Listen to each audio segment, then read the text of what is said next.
All right, welcome back to the Cornelius Seed Podcast. Here where we're going to dig into the latest strategies that boost your yields and really just keep your fields thriving.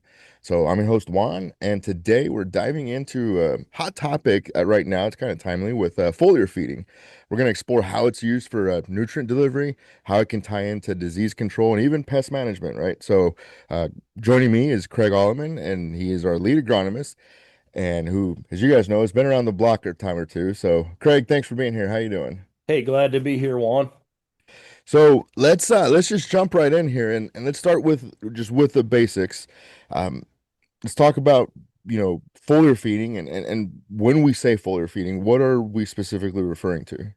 Well, you think of feeding, that would be nutrients, delivering nutrients to the plant, or when you feed, you're eating to get nutrients. So same thing here on foliar. Obviously, we're coming in over the top and spraying that directly on, the leaf surface, or whether it's a corn or soybean plant in this case. It could be alfalfa too in our part of the woods, but for the most part, we're probably talking about spraying on micronutrients. So macronutrients like nitrogen, phosphorus, potassium, we'll put some of those on and they may help to some extent, but you know, the reason we call those macronutrients, it's not that they're the most important nutrients that the plant needs, it's that we use a massive amount of those three nutrients in corn and soybean production. So the plant needs a bunch more, and we could never provide the amount of NP and K that a plant needs through foliar feeding, because we can only get so much, spraying out there through a ground rig or an airplane, and the plant can only take up so much of that as well. So, for the most part, we're dealing with micronutrients, and micronutrients are considered micro because the plant needs, pretty small amounts of those different nutrients. So we're talking about things like sulfur and boron and zinc and calcium, different things like that. So some of those we can affect pretty decently with a foliar application. And, then it kind of gets down to the timing, when do we put it on, rates and which micros that we use. And of course, we can mix them together and use a package of micros. Um, but to get down to that level, to make that decision, we really need to know what our soil tests are. So how much of these nutrients is our soil providing to that plant? Um, and then also what time of the year do we want to put that on? When is the plant in need of that micronutrient the most? Or when is that plant likely to be deficient of that micronutrient the most, possibly? So those are some of the considerations that we use when we talk about foliar feeding. It's okay. So it's like you said, it's around nutrition, right? And it's in the name and feeding. So sounds like timing is key, and I'm sure you're gonna say it's gonna tie into make sure you're out there scouting. I didn't anticipate you saying about actually maybe even sampling and knowing what you're deficient in. How do farmers know when to pull the trigger? So a lot of those decisions are made based on, studies that different companies or universities have done, showing when the best bang for your buck is. Is that early on in the growing season? Let's say that V5, V6 stage on corn, when it's determining the number of rows around that it's going to put on the ear. Is it the when it's first getting into that reproductive stage? So, with corn, that's the tasseling time frame, soaking time frame, or with soybeans, it could be the R1 when we start flowering, but more importantly with soybeans, it's R3. When we have pods established on that plant and are really getting into the grain fill period. So, there's been plenty of studies that have been done to indicate what's your best time depending on the crop, and also, you know, potentially which nutrients are going to give you the most bang for your buck based on which crop. But to really fine tune that, we would need to know again either whether our soil was deficient in that, and for instance, around here where I farm in Western Illinois, most of our soil tests are deficient in boron. We're just naturally low in boron in this area. So that might be something that I add as a micronutrient. But a better way probably is to take tissue samples. So I just send some tissue samples in relation to our biological studies that we're doing with the Tune Up Plus pail. And I sent those in at the V6 stage for soybeans and V8 stage for corn. I'm thinking about this, and you're saying, all right, a guy can go through tissue sample. You may already have a relationship with someone. You already know probably how long it takes to get it back. You'll probably already have history on your field, like you said. For you, you guys are just short on boron, and there's a package that you'll go for that covers that. So when we're thinking about timing, you said for soybeans it's R3, and what about corn? Well, it could be early on, depending on when you're deficient. It could be at that silking or tasseling time frame.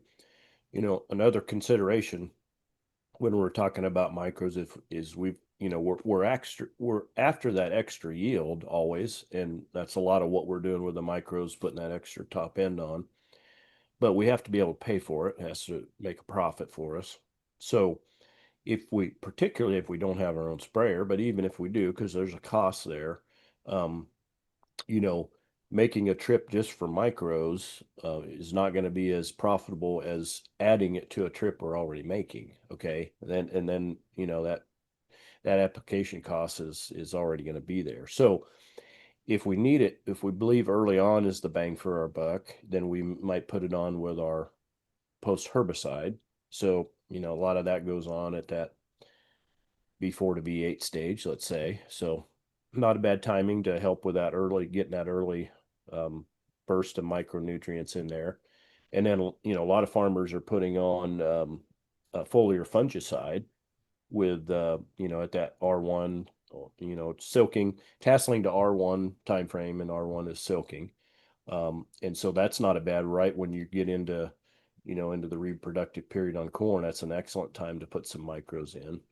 And then on the soybeans, that R3 stage, which is really the beginning of serious grain fill on the soybeans, that's when we that's when we usually make the most out of a fungicide application in soybeans. So another nice time frame to throw those micronutrients in there and feed that crop.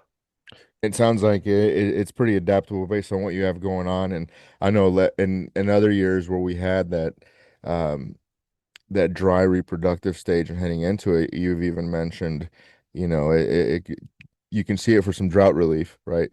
Some stress relief there. So it, combining application sounds like it's genius there.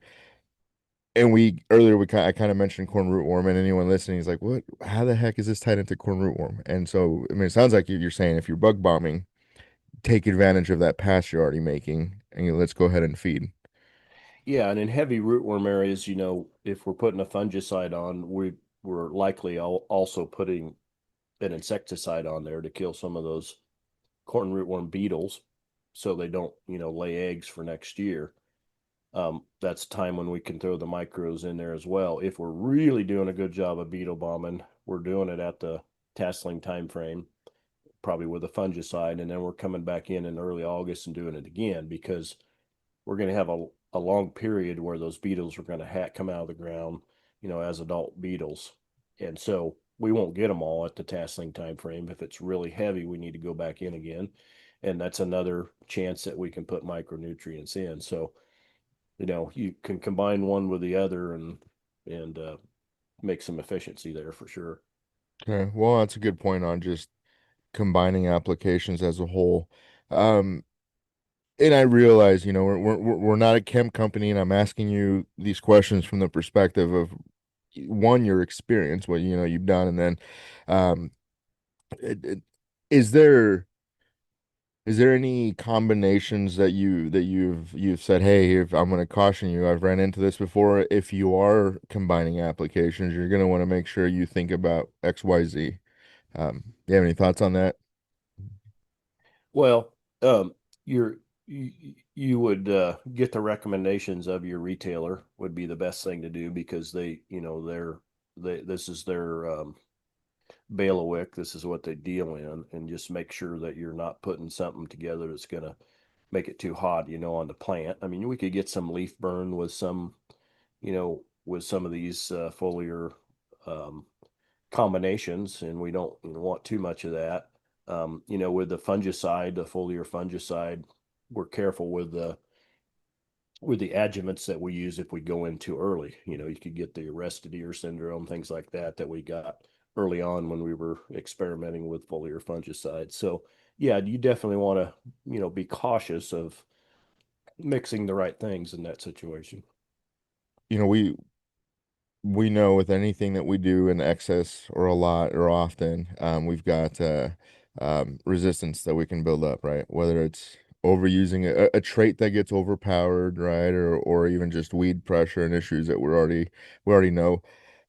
Has there been any talk on resistance as it relates to fungi or pests that folks need to stay aware of, or is that just internet fluff?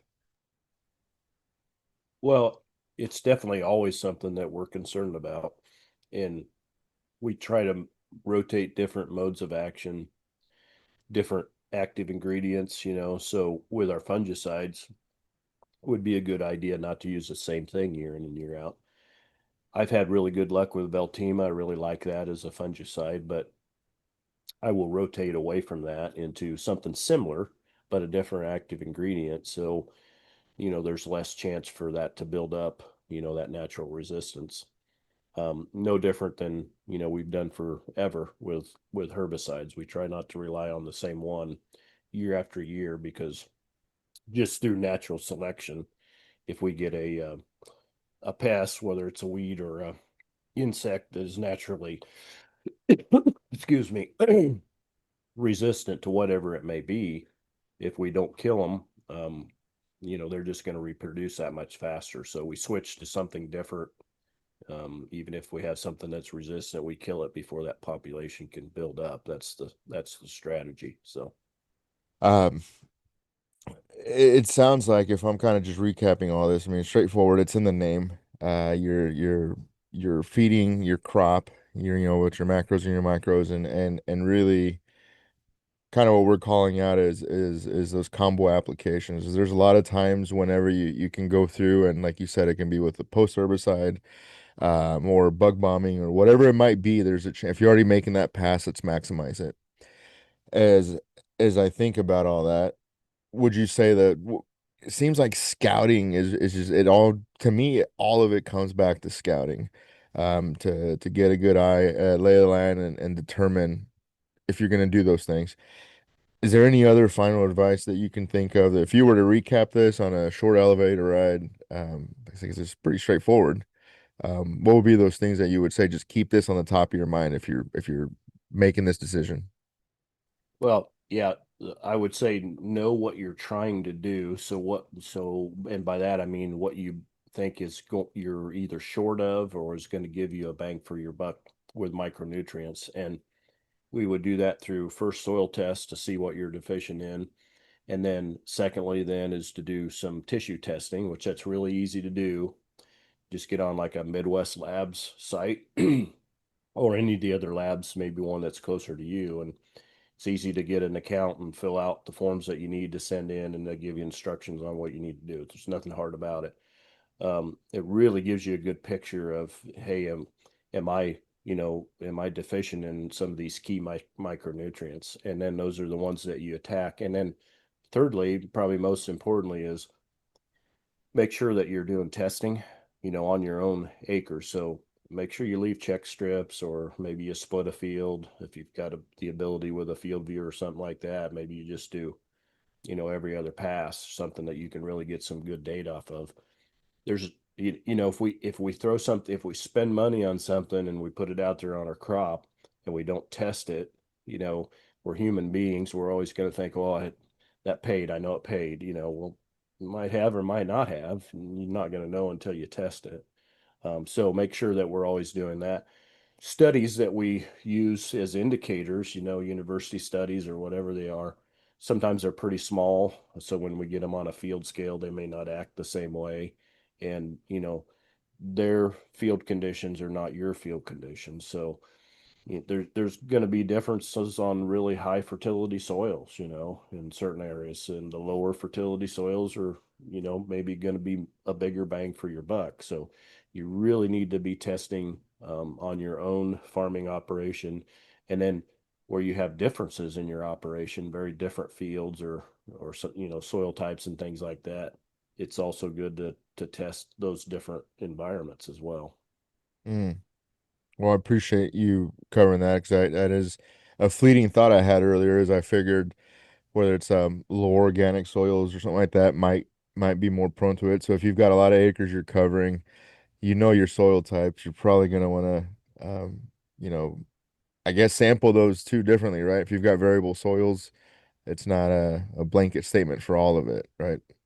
Yeah, that's right. And when I did my tissue sampling last week, I made sure that I looked at my soil tests, and I tried to pick an area in the field that was optimal on as many nutrients as I could find, which is difficult, definitely. But I picked those areas out on purpose to see how the biologicals were doing in an optimal environment with the soil not deficient, and then I picked the opposite of that, which is areas that were low in everything I could possibly find on the soil test, and then see if those biologicals were under those environments where there wasn't as many nutrients there, if they could still bring more into the plant. That's what I was trying to get to. So it's the same thing here. You're gonna have to treat the different fields differently.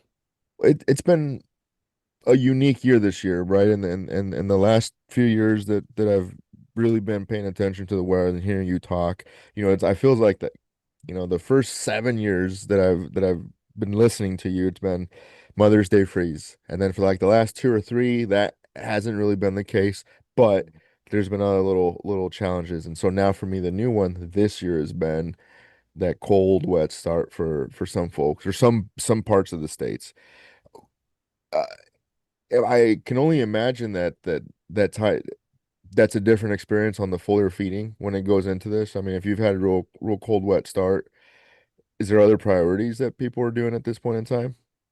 Yeah, because you can have nutrient deficiencies and not really have soil deficiencies. You're just not getting it into the plant. So anytime I see a nutrient deficiency on the foliar part of the plant, I'm going to dig that up and see what's going on with the roots, because a lot of times we have a root issue.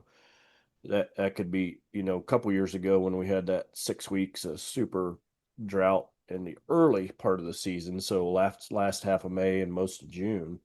We were just dry down there where the roots normally should have been taking nutrients up. So we would have seen deficiencies because of that. This year is because of the cooler conditions. The roots don't grow the best under cooler conditions either. I think the cool conditions in the early part of the spring this year probably affected beans worse than corn. Beans were so slow to grow. And I do not think beans like cool weather, particularly, let's say, below 60 degrees. But back to the micronutrients, with that slow growth and maybe the roots growing slower, maybe a micronutrient feed at that V6 stage, roughly, when you were putting on your herbicide, might have been a good bang for your buck this year. And I do think I've seen plenty of zinc deficiencies when you see that striping on the leaves, and the zinc basically is when that striping is really on the lower half of the leaf, as opposed to the entire length of the leaf. That's usually a zinc deficiency. Now, might come out of it, those early deficiencies, sometimes they do, and that might have been because we were growing slower because of the cool conditions. But, maybe a micronutrient package that included zinc might have been a good idea. I mean, you're not going to know those things until after you've actually tried it, that particular year, and every year is going to be different.